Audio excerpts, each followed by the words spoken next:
আসসালামু আলাইকুম এভরিওয়ান, সবাই কেমন আছেন? আজকে একটি নতুন ভিডিও নিয়ে আসলাম এবং সবাই এই ভিডিওটা দেখে উপকৃত হবেন আশা করি।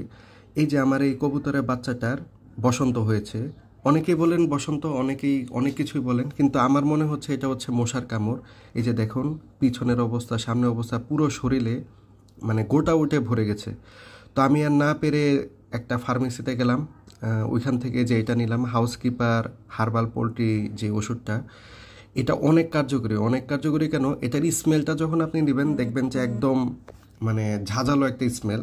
আমি এর আগে আরও কয়েকটি মানে ওষুধ ইউজ করেছিলাম কিন্তু সেটা হয়নি।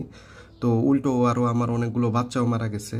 তো অনেকে বলেন যে হারপিক ইউজ করতে, কিন্তু হারপিক ইউজ করলে কি হয়, চোখে মানে চোখে যাওয়া যাবে না, ঠোঁটে যাওয়া যাবে না, একটা সমস্যা। কিন্তু আপনি এই ওষুধটি ইউজ করলে পুরো শরীরে আপনি মেখে দিতে পারবেন, চোখে গেলেও সমস্যা হবে না। তো এটা আপনারা ইউজ করতে পারেন।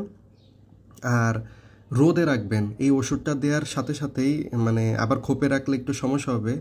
তো রোদে রাখতে হবে এবং সবচেয়ে বড় কথা হচ্ছে মশারি দিয়ে রাখলে আরও বেটার হয়। আমি আবার রাতে এটা মানে ওদের জন্য কয়েল ইউজ করি যেন মশার না তাদের সামনে না আসে। তো এভাবেই ইউজ করতে হবে। ধন্যবাদ। আসসালামু আলাইকুম।